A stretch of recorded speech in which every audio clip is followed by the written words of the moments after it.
Today we're going to be talking about how to fix EDI errors and avoid fines. Basically, just some really high-level EDI stuff for retail suppliers. There isn't going to be a Walmart bias, I don't think. I'm trying to remember because I made this deck. There won't be a Walmart bias, but we love talking about Walmart for specifics. So stay tuned for some of that. But this should be helpful really for any kind of, with whatever retailer team you're on or whatever retailer you're working with. This should be pretty universal. All right, so we are on the supplier wiki side. We have Allie and myself here today. We're pretty regulars. We're regulars on these webinars. So if you've been here before, you probably are tired of hearing our voices by now. And then we also have Morgan Asplund from SPS on here, and she'll come back to join us at the end for the Q&A section because she's got that subject matter expertise that and experience with EDI that we at SupplyPike don't have as much of. So a little bit more detail about what we're going to be getting into now. We're going to start with a high-level introduction to EDI that we'll be cruising through. We're assuming most of you are pretty familiar with some of that stuff. And then we'll be getting into EDI setup, which is really kind of a lot of the meat and bones of what we're going to be talking about today, very fundamental stuff. Then we're going to look at some common EDI errors and EDI best practices, really just ways to avoid the worst when it comes to things that can go wrong for your kind of retail business when it comes to EDI. And then we've got that Q&A that we were talking about after that. Some FAQs. People always want to know if they're going to get a copy of the slide deck. You will get a copy of the slide deck in 3 to 4 business days. You're also going to get a recording or a link to the recording. It'll be sent to whichever email signed up for the webinar, so look for it there. But we also have all of our slide decks and all of our webinar recordings on our website too. So supplierwiki.supplypike.com, you can go there and check it out. We also have a YouTube page for SupplyPike that all of our webinars live on as well. So pretty accessible after the fact, but just kind of watch out for that in your inbox. It'll probably be the easiest way to get access to that. And then we've been talking about the questions a lot already. We have 2 basic ways of communicating with us in these webinars. The one is the chat, which a lot of you are familiar with already. I got another shout from Gina who said that she loves green bean casserole, but she makes it from scratch. So we have a shout for the more artisanal green bean casserole as well, which is great.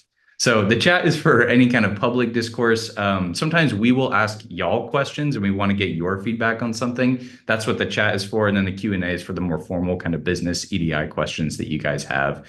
For some of you, if you have or have not updated Zoom recently, that might be under the More section. So you might have to click More before you can see the Q&A, but it's probably there in the bottom bar for most of you. So yeah, there's that. I wanted to talk a little bit about SupplyPike. We talked a little bit about SPS already as well. SupplyPike is basically, we got our start doing AP deductions, helping to kind of automate that process for suppliers. How can we organize all the shipping documents to make validity checks on deductions go really smoothly, and then eventually disputing go really smoothly as well. And we've been expanding into a lot of retailers recently as well. So these are a bunch of our partners. We always like to say, if you don't see your logo up here, we'd love to see it up there someday and partner with you in the future. But if you're just here to learn about EDI, that's fine too. And Supplier Wiki is the team that we are on. So our job is to basically help educate suppliers in as many different areas of their world as possible to make their work smooth and to help them iron out all of the different kinks in the supply chain. So we've got some of our, this is a Walmart themed slide, but we have a bunch of resources and a bunch of different retailers. We've got a lot of ebooks and cheat sheets, which is what's being featured here on this slide. But we also have a ton of articles, a lot of other webinars and other resources as well on our website. So we highly recommend that you go check those out if you like what you see here today. And take it away, Allie. Awesome. Thank you, Peter. 2 quick things before we get into today's content. Like Peter said, we have a lot of content. Peter's going to be sharing that throughout. I'll be referencing some things because we are going to talk about EDI. We're also going to talk about the errors that occur if you haven't set your EDI up correctly or don't have full visibility into what that looks like with particular retailers. So Peter will be sharing those in the chat. Be sure to look at those, as well as want to call out that Supply Pike is now a part of SPS. We're really excited to join forces with SPS. And this is a great webinar to start talking about that, since SPS does have products for EDI, as well as Supply Pike helps suppliers dispute their deductions. So this will be really fun to get into. And if you do have questions, we'll be answering them at the end, both myself, Peter, and Morgan. So with that, let's get into EDI. So before we start, this is really just a level setting. We do have on our webinars some veteran suppliers who have been in the supply chain or CPG world for years. And then we do have new suppliers who have just taken their first job at a CPG company, or budding new businesses that have maybe one SKU in a retailer that we may mention. So we're going to kind of cover the basics and then we'll start expounding upon those. So what does EDI stand for? The first thing in the CPG world that you'll realize is that there's a lot of jargon and a lot of acronyms. One that's really consistent across any retailer that you're working with is EDI, and that stands for Electronic Data Exchange or Interchange, excuse me. And that's essentially just a cross-company exchange of business transactions in a standard format. So the way I like to think about it, if you're not super tech focused, it's really just like if you were mailing back and forth, but it's automated, it's standardized into the format. So machines essentially can read what you're putting in the context of your EDI documents. So EDI is that actual system that facilitates that exchange of those electronic documents. And we're going to talk today about purchase orders, about ASNs or advanced shipment notices and invoices without human intervention. And one thing to call out about EDI is it's been around for a while. It's been around, I believe, since about the 1960s, and it's not solely used just by the supply chain or suppliers and retailers in that specific industry. It's been used by the military. It's been used by medical industries, banking, auto, and it's currently still being used. So I know we're in the digital age of a lot of fast-moving tech and AI, but EDI is kind of one of those tech innovations that has been constant in our global economy. So really cool to see. What are the benefits of EDI? Sounds cool, Allie. It can exchange information, but what does it actually do for my business? Well, it can really help transform the efficiency across your business, not only in shipping, but in every step of the supply chain, because it helps increase the reach of goods because you're using one standardized language within the retailers that you're talking to, or any other systems like warehouses or systems with your 3PLs. So it's really important. I like to think about it like if you were going into a meeting with accountants. I'm not an accountant, but they have a very specialized language. EDI is very similar. It's the language where businesses can talk between each other. And so if you don't have that, it's going to be really hard to talk with other businesses and expand your business and ultimately reach your end customer. Other benefits of EDI are eliminating manual work of having to actually send something. Can you imagine if your company had to manually send an email every time you had a purchase order or wanted to release an invoice or had to send an ASN? That would be your full-time job, and you would be working round the clock. So it helps with those manual processes. It cuts down those order processing costs, so you're not actually paying someone to manually send all of those. It's much more simple and it's accurate. So it leaves less room for error. EDI can essentially pull the information that it needs in those different slots of the information that each type of EDI pulls, and then it can send that over. And it also has checks and balances, essentially, that allow you to see if there is something that wasn't received or something that was rejected, which we'll get into later. It can help improve cycle time. It can also notify customers of shipping changes, and we'll talk about that as well. as we get into the specific types of EDI that you are able to use. So you know what EDI is, you know that it's beneficial to suppliers, but what does it mean to actually be EDI capable? So that's a term in the industry that means you can send EDI, it goes through, it's not erroring out, and that you're sending it in the correct format for the particular person that you're talking to. Kind of need to use the analogy that I used earlier. If we were using the same language as the business that we are working with, imagine sending a letter to someone and it was in a language that you don't speak. It'd be really hard for them to understand what you're wanting them to do and for them to respond in an accurate and timely manner. It's the same with EDI. To be EDI capable with, let's say, Walmart, I'm going to use them since that's the retailer that we use the most. If you're sending Walmart information and they can't read it, their internal systems can't read it, they have to process it manually, it's going to create a lot of errors, and I'm foreshadowing to what we're talking about in today's presentation later on. So how do I become EDI capable if I'm a supplier? There's two options or two paths that you can take down, and we're going to talk about those two options in an unbiased way here. So there's in-house, and that's you as a supplier, your company is either purchasing software or you're building something and you're operating that internally and saying, hey, I want to manage our EDI. I want to be in charge of that full service and all the capabilities that go into that. And Morgan can expound upon that in the Q&A if you want to ask her some questions. And then there's also outsource, and that's when a third party like SPS or other providers provides the entire service and helps you set up that EDI and manage it flowing through, being accurate, and not having any roadblocks. Okay, so what are the pros and cons of in-house EDI? First pro is you have complete control over your EDI processes and trading partners. You are the master of your ship. You can decide how you want to run that. But the con can be on the other side.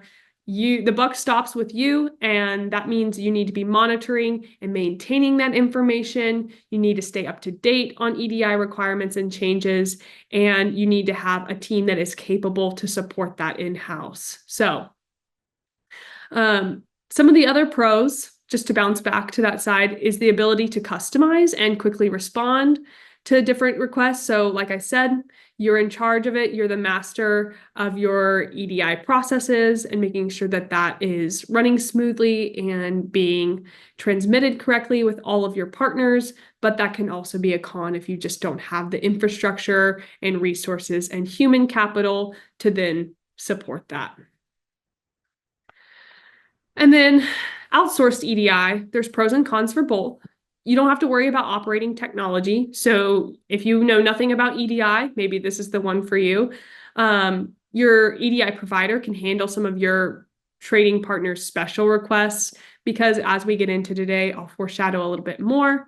Each retailer or each trading partner that you're working with may have specific requirements. Typically, there's a standardization across the retailers that you're working with. But once you get into the nitty-gritty details, there can be different things depending on the retailer you're working with, the category you're in, what type of supplier you are, et cetera, that may kind of change some of these as you go to different retailers. And then the last pro is EDI providers have teams of experts, so you don't have to know the ins and outs. You can kind of stay at a high level of understanding what EDI is and how it functions within your business, but then you can go focus on the expertise that you have. Some of the cons, depending on who you're working with outsourcing EDI, is having the ability to trust your provider with the control over your EDI compliance and making sure that you're in step and understanding what they're working on and that they are completely up to date and compliant with the changes or updates with your trading partners. There's always a cost to outsourcing anything. So you want to consider that as you're looking at the line items within what are the expenses of running your business. And then there's different levels of outsourcing your EDI. And if you're not aware of that, that could be an issue. If you have varying expectations or there's varying expectations of what's supposed to be done across your your team or your organization. So there's managed services versus full services. And again, that's just going to be the product offerings with whoever you're working with. And that's the conversations for the teams that you're working with and the companies that you're looking at to help with outsourcing your EDI. All right, so here's a very basic checklist. Again, we can go over this in more detail if people have questions, but here are some of the things from the suppliers that we work with at SupplyPike that they ask themselves when choosing an EDI provider, asking if they're customer focused and responsive, if there's other companies that trust the particular provider with their EDI operations, how quickly they can onboard new partners. You don't want EDI connection to be the roadblock of getting into a retail partner and selling to your end customer. Can their solution grow with your business if you expand into other partners? Do they have some of the retailers that you're interested in expanding into if you're not already in them? And then what tools can their software integrate to help streamline your processes?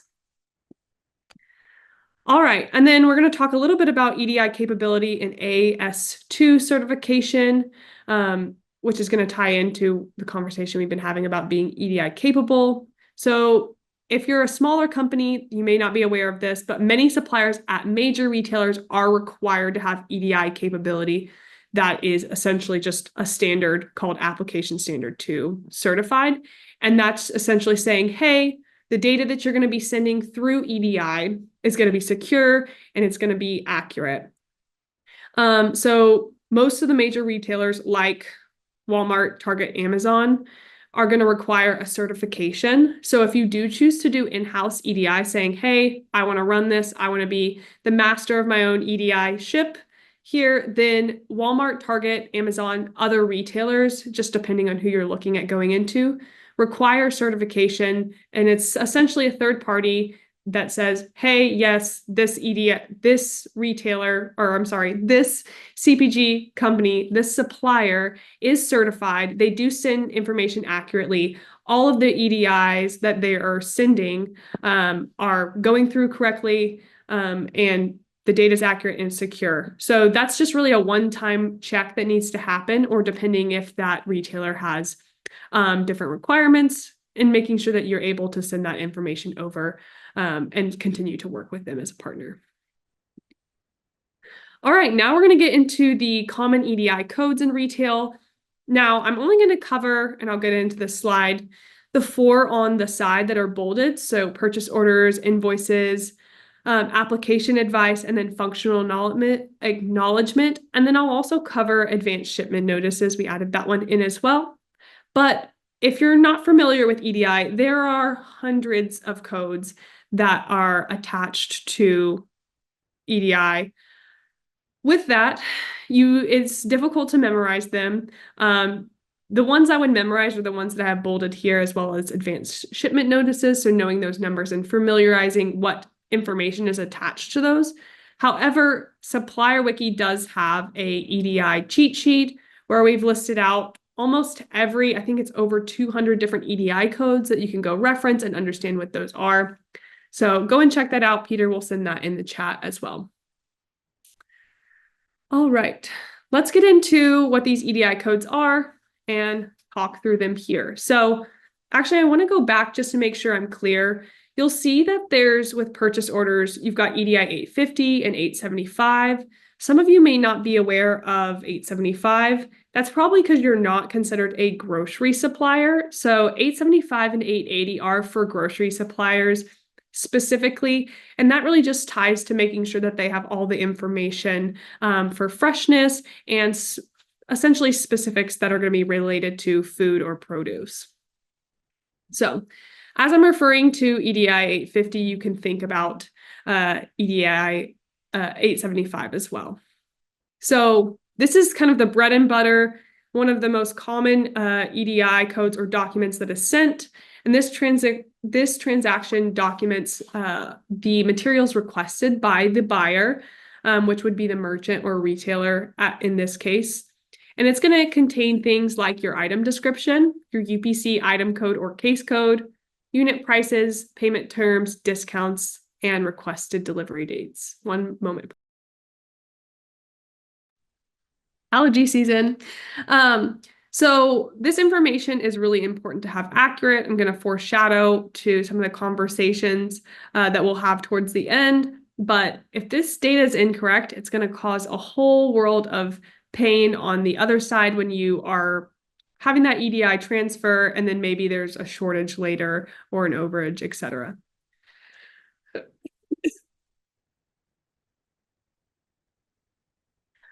All right, now let's move on to EDI 855. Again, this is going to be similar to, if we go back to, oh, I'm sorry.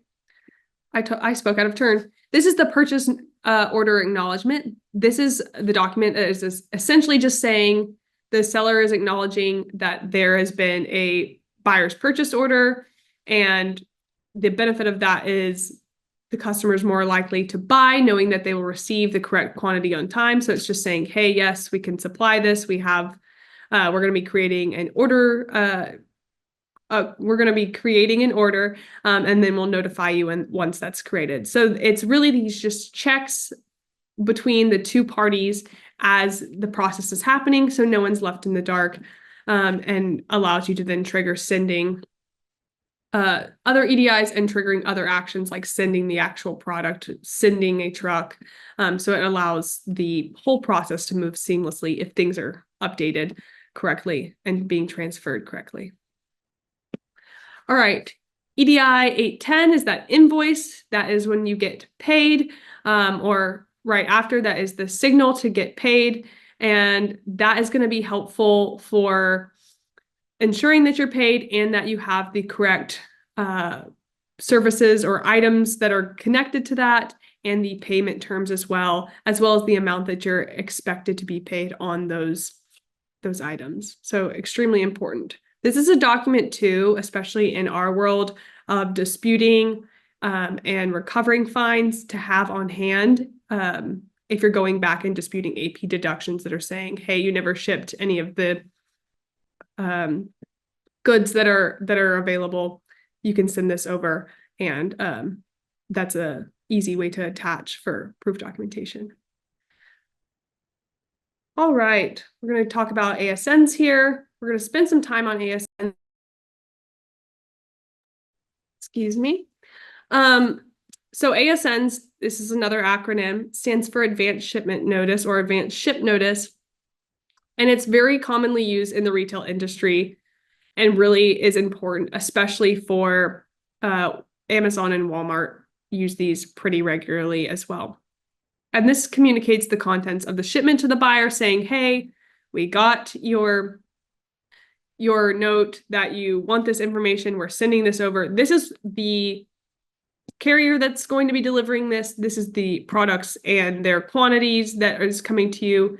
These are the purchase order numbers. So this is going to be tied to what you sent over on what you wanted to purchase. It's going to have the barcodes of each container and carton, types of packaging used, and then the configuration. So it's really outlining so they know exactly what they're going to be receiving and can set up their receival process correctly for this incoming shipment. All right. And then EDI 997 is that functional acknowledgement. And that is going to be saying, hey, I'm going to accept this group of transactions. It's just essentially a thumbs up saying, hey, I know that this is what's coming. I agree with this. And this can be something used specifically in Walmart's program, Supplier Quality Excellence. If an EDI 997 has been sent from Walmart to the supplier confirming the receipt of the ASN, it can be used to file a dispute for the fines related to not having an ASN. So these can be helpful for other transactions, but that's something we've seen with suppliers that we're working with when it comes to dealing with the fines that are attached to the Supplier Quality Excellence program with ASN not issued or ASN issued late. So one call out, I know we said we were going to be Walmart biased, but we do have some timely information about the ASN validation.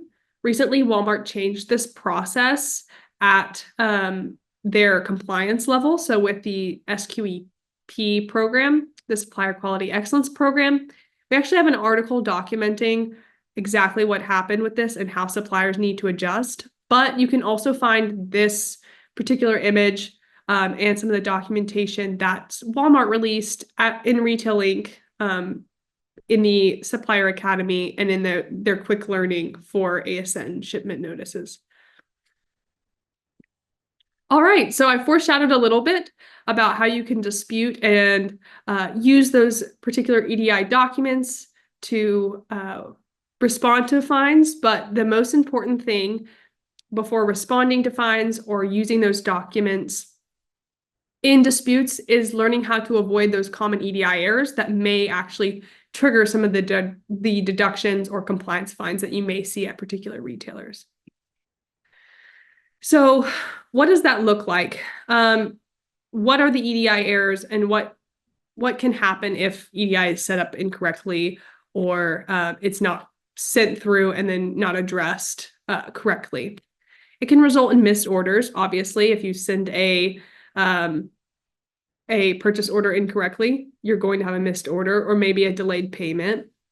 And that can be to purchase order not being sent through or there being a snag in that particular supply chain. Or it could be that your invoice information was sent over incorrectly or didn't send at all. And that's why you're seeing a delayed payment. It can also result in damaged relationships. EDI typically is one of those building blocks to working with larger retailers. If you can't communicate with them on the level of automation when it comes to sending EDI documents, you're really going to be far behind other suppliers and CPGs that are working with whoever your retailer partner is, because that is the language to submit orders, to receive payment, etc.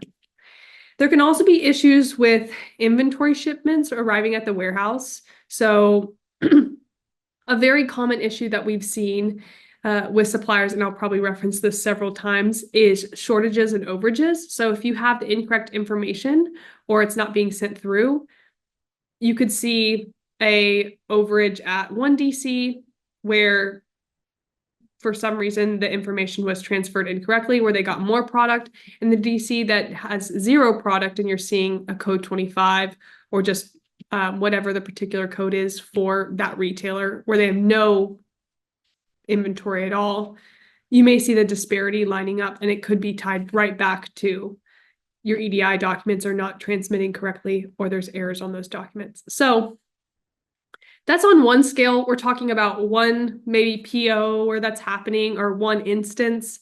But as your business grows, there's the potential for costly EDI errors. So if it's happening on one and you're sending 100 a day, you're going to see that reflected in your deductions and compliance fines.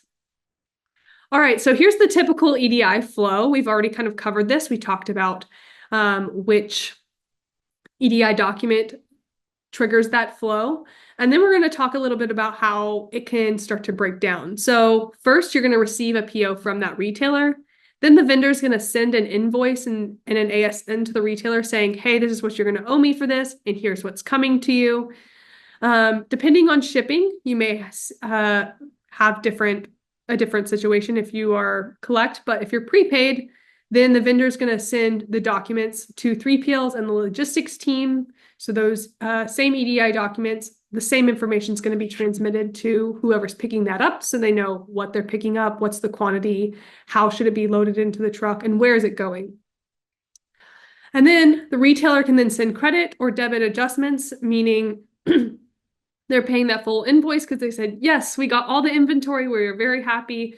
We love that you sent us all the stuff that we're supposed to have on this order. Or they can say, hey, you sent us 80 of the 100 cases that we were planning to, so I'm only paying you for 80, and I'm going to deduct 20 of those cases from this invoice. The retailer can send a memo that includes some of those remittance details, and then the retailer will then notify the vendor of any errors through that process. And that can happen at any point, but if there are any errors in compliance or SQEP or an AP deduction program, then you might see those coming at the end in whatever cycle those deduction or revenue loss programs are going to be then dispersing those fines. All right, so I've talked through some of these, so I'm going to be a little bit quicker pace here, but I'll expound on ones we haven't covered. So some of the common chargebacks that we see for suppliers connected to EDI include short shipping. And I've already talked about that one a little bit. Pricing discrepancies, invoice errors, and then advanced shipment notification errors. Typically what we see is here are the root causes. Your item data is wrong. So you've set it up in the system and maybe you were supposed to have a new price on this item. You didn't set it up in whatever the item setup application is for that retailer. And so it's transmitting at a different price and the retailer is going to ding you for that in the form of a fine. Invoice errors, either you don't have your EDI set up correctly, maybe you're managing it in-house or you're working with a third party and they have an issue, but it's creating invoice errors, so you're not getting paid correctly, and Walmart's going to ding you for that, or any other retailer if your payment terms aren't matching up, maybe you're not applying an allowance, etc. And then advanced shipment notice errors. So I like to think of advanced shipment notices as almost a text before somebody comes over to your house. Hey, I'm on my way. I'm bringing this. This is what I'm planning on doing. If you don't send those and the retailer receives your product, you're not, the receival process is going to be a much more manual because these DCs are set up to receive things in an exact order or at an exact window, depending on who you're shipping with. Then they expect to receive you at some time. They want to have whatever is needed for your particular product or the truckload or the 3PL that is shipping that for you. So sending that ahead of time, you're going to get dinged for those fines as well. So you want to make sure you are able to send that ASN, that it goes through, and that you're getting a functional acknowledgement from that as well. All right, so here are some of the related documents. And again, these are the ones that can provide you with documentation to do validity checks, dispute fines, chargebacks, and deductions. I'll add an asterisk here. When it comes to disputing, wherever you are, whatever retailer and whatever type of program, whether it's compliance or deduction, whether it's pricing discrepancies or short shipping, mileage may vary. You want to make sure that you're digging into the particular claim, the particular dispute, understanding what's the issue, and then referencing these documents as needed. But these are the ones we see tied to most suppliers' disputes, depending on the situation that's going on. So for short shipping, you may see an EDI 850 or 875, that's the PO. For ASNs, you could use the 856, and then invoices are those EDI 810. And then pricing discrepancies, very similar to what I mentioned before, besides the one that I have not mentioned and we haven't talked about today, is the price information EDI 879. For invoice errors, obviously the invoice is something that could be helpful to attach to the dispute, as well as the functional acknowledgement. And then for ASN errors, obviously the ASN attaching that as proof documentation or the purchase order as well. And reminder, guys, you don't have to write all this down or take a screenshot unless you want, because we're going to be sending this deck and the recording out to you after today's webinar. All right. The reason we're spending more time on the application device is we have seen errors, and this being a root cause for some deductions for suppliers we work with. So once a successful 997, so that's that functional acknowledgement, is received from a retailer, you would want to keep an eye out as the supplier for an EDI 824 application device. And that's essentially indicating that there is an error with the content of the ASN. And that's going to be a trigger to say, let's say you're managing it in-house and you do have a system that is tracking that for you. Okay, I've got an EDI 824. I need to now go in and see what's happening with that ASN, make sure that it sends correctly, because there could be an error here. And there's actually two levels of errors. First is warn, and essentially that is saying that the failure is not critical, but the data is not actually matching one for what they're expecting. So for Walmart, this is some of their documentation here.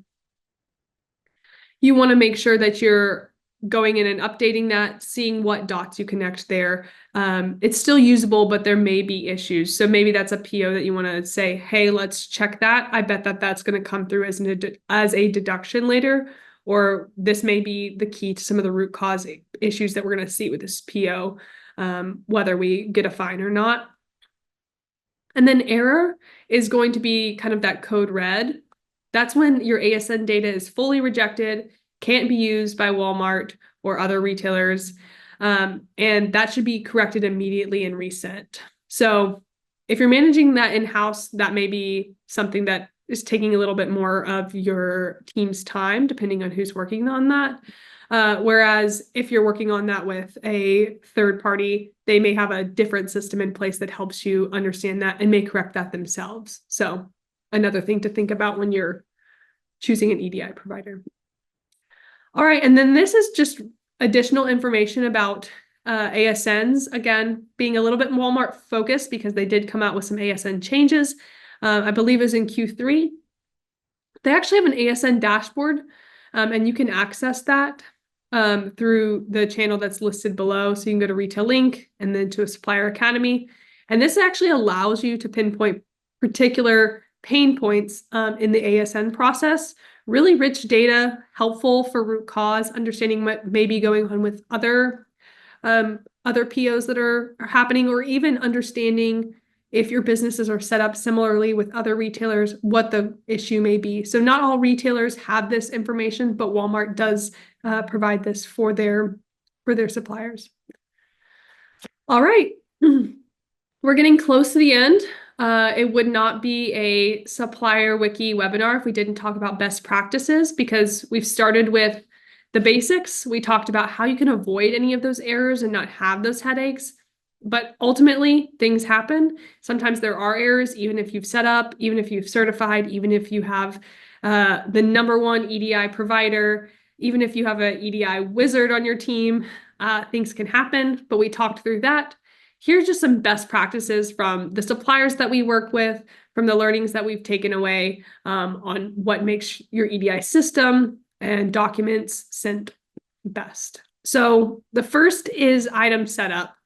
Item setup can be the foundation for good EDI performance. Another analogy we like to use is think of your item setup as the system within your item library. If you can't find a book on a shelf because you didn't label the author correctly or the title, you're not going to be able to find it. If it was a book on a shelf, a system or automation is never going to be able to find it within all the data that you have housed or all the items that you have housed. So that's kind of a table stakes good practice to make sure that your EDI is performing correctly. So if you are seeing constant errors for one particular item when it comes to EDI, go back to your item setup and see if everything's set up correctly.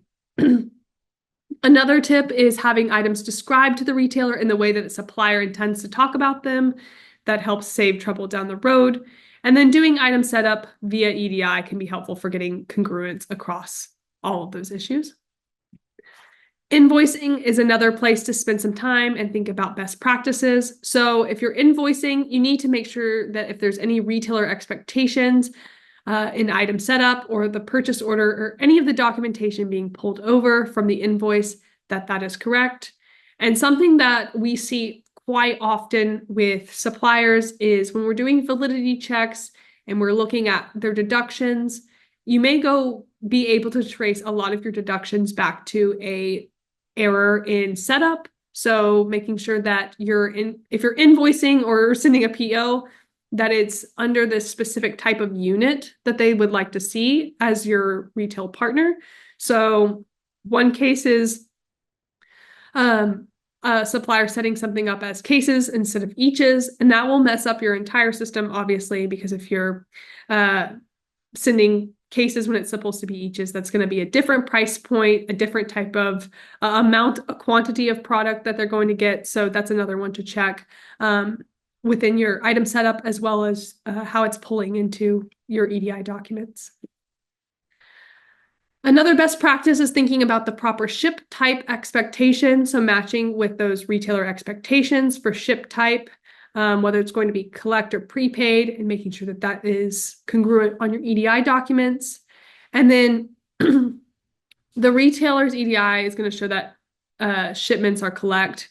If they show that they're collect and they're actually prepaid, it may be really difficult to pull those PODs or BOLs for a particular dispute case. So you want to get ahead of that and make sure that that is a very basic but necessary thing to have correct across all of your documentation.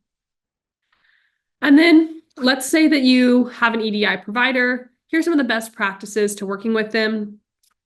Most EDI providers are going to try to have a very extensive onboarding, making sure that everything is set up correctly, that the processes are streamlined and there's no hiccups.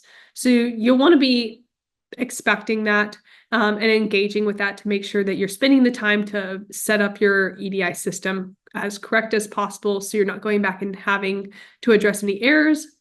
And then thinking about those targeted conversations with addressing any EDI issues that you've seen in the past, or even just any of the questions that you have when it comes to the amount of time that you want to spend on these transaction issues. So any information that you have is going to be helpful to them when setting that up across your retailer partners.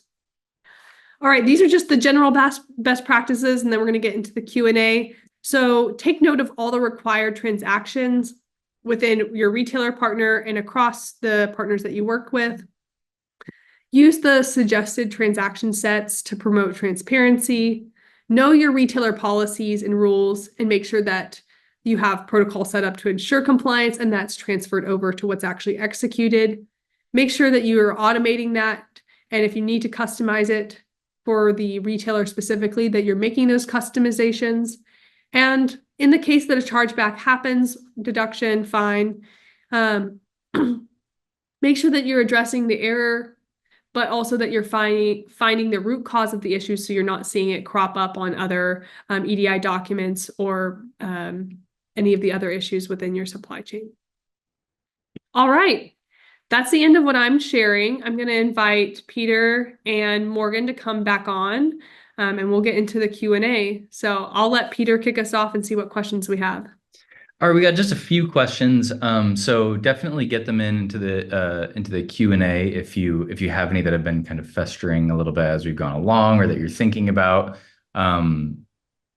But the first one, I think this might be the second one from Jess this week that I have to research afterwards and answer in the form of an email because she's so good at asking questions. This one's a little bit off topic, so we'll do this one first and then kind of move on to some others that are a little more kind of EDI focused specifically. But this one, she says, it's slightly off topic, but I have a question about code 25s. So this is Walmart specific, and we're specifically talking about billable overages. I get these when I rebill for overages. The response from APDP always asks for a BOL showing the total quantity shipped, including the overage. The issue is I'll never have this document because overages aren't reflected on our BOLs, since we don't intend to ship extra items, but human error can still lead to overages. And then do you have any suggestions for disputing these aside from using a Nova screenshot of the pallet? We recently switched to collect and I no longer have visibility into PODs. I think this is something that we've talked about before. It's like, it all sounds so familiar to me.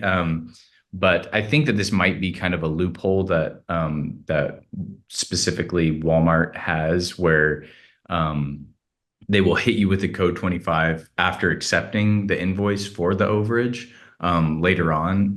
But I don't know how perfect the loophole is, or what disputing them would look like. And it seems like the method that you have there of using a screenshot of the extra pallet in Nova might be definitely a good thing to try, at least. But Allie, I'm not sure if you wanted to talk to that at all. I'm wondering if it's a timing issue, because just for clarity for everyone on the call, if you're not familiar with code 25s, it's essentially Walmart saying, you sent me nothing. I have no inventory at all. So I'm wondering if there's a timing issue with the invoice, since we're talking about EDI. That's kind of where my head is at. Or the invoice is being sent before the order is shipped. I'm trying to get into the root cause, but put me back on track, Peter. Is the question more about what's happening or how to necessarily dispute it? I guess I'm getting more into let's let's find the root cause of the issue because it sounds like it's happening pretty regularly. Yeah, I think it's more about how to kind of successfully dispute the 25. But we Yeah, have, I wanted to shout out something from the chat that just came up that I think is helpful. I know something I do is submit the overage report that used to be in DSS, and now you can pull from Nova or Illuminate. yep. So that could be really helpful for kind of actually getting that overage there. And whoever you're talking with in APDP may not really know that. Um, I would also say they would have the invoice. And so if they're invoicing for an order quantity and they've sent it, they can send that in, or even the PO sending that in. And I think that that was already mentioned. So forgive me for repeating that, but I would say having that PO and that invoice, even if there's like and I've said so many EDI codes today now that I'm forgetting. If there's the functional acknowledgement from Walmart, you should be able to say, "Hey, I sent you the PO, you agreed to that, and then here's the invoice."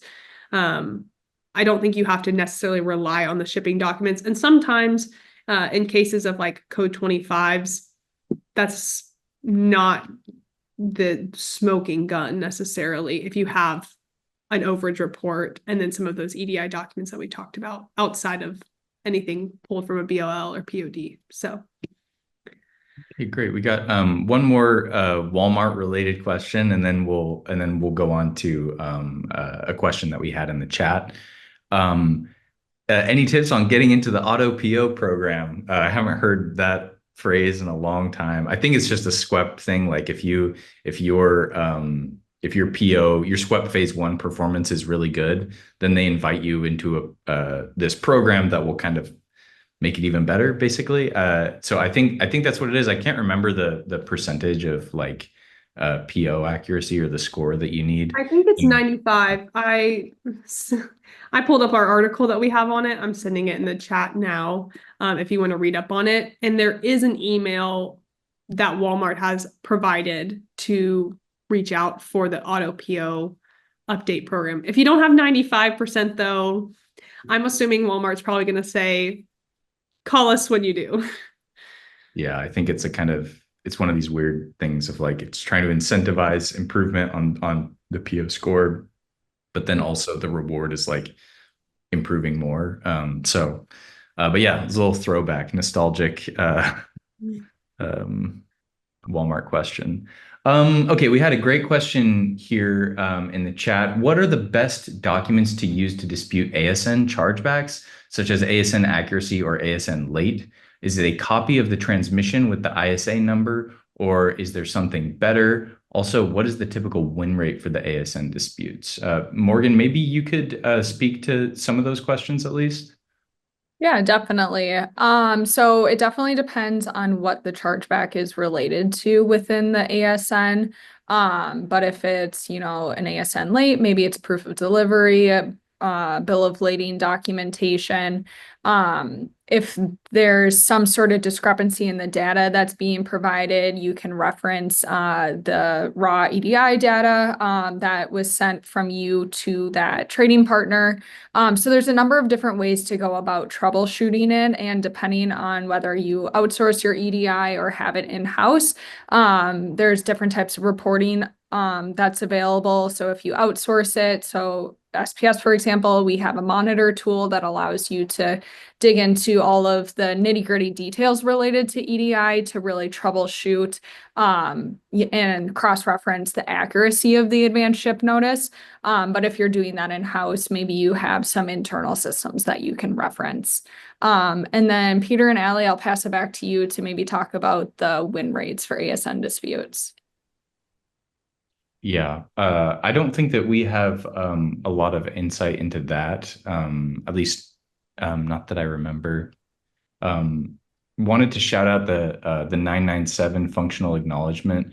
We've had some, well, My recollection of this particular of ASN issues, particularly in the context of Walmart, is that our recommendation was always to take a second look at the timing of when you're sending the ASN, because most of the time I feel like it's not so much an issue with the EDI itself or even the ASN details. It's more about making sure that the advanced ship notice arrives before the shipment and like not too far before it. Again, I think different retailers will kind of have different policies for this, but I think that what was happening at Walmart is people were sending it like too early.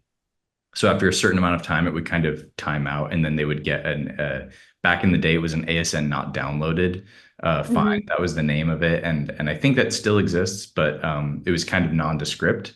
So we had different recommendations for timing, but that to me, the ASN chargebacks or deductions always to me are screaming timing, and I think that's why the win rates were really low, was because there wasn't actually a problem with the ASN. It was just that Walmart wasn't receiving it on time. Allie, did you have anything that you wanted to add to that?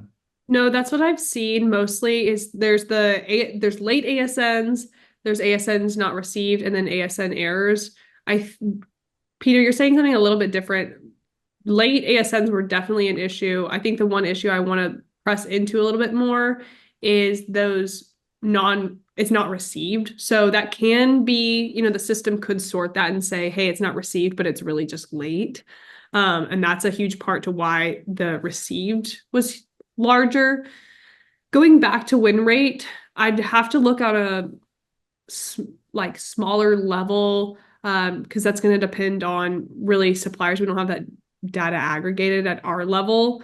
What I would say to that though is typically it's an issue of suppliers not understanding what the ASN serves in terms of timing and that EDI connection. So from what I've seen and the customers that I've talked to on the supply pike side, it's just having that understanding, and then that win rate typically goes up because it's an issue that's addressed. It's really just kind of a learning curve, especially with most of those ASNs are going to be coming from Walmart, or that's the conversation that we're having. It's just addressing, hey, sending that earlier, and then checking for the acknowledgement that it was received. So Yes, I think that my answer was really dated back to the ASN not downloaded days. And I think that Walmart's change for those particular defects was to avoid that. So, but yeah, it's a great question. And it's interesting that with supply pike, there's just a limited amount of information that we have into win rates for the wide variety of different deductions and chargebacks that exist. But yeah, what the advice that I always give, especially whenever we were doing a lot of SQEP webinars or just the webinars on the Supplier Quality Excellence Program, is just, a lot of people approach compliance chargebacks from a deductions or from even a shortages perspective of like, I'm going to dispute everything and I'm going to win some stuff back. And really, we see a lot of success disputing shortages, and we haven't seen a ton with most of the others. So, and that's a huge generalization, but really it's shortages are kind of like you can win a bunch of that back, and there's a lot of these that are invalid, and that Walmart has a very kind of clearly delineated process for what that proof documentation process is like.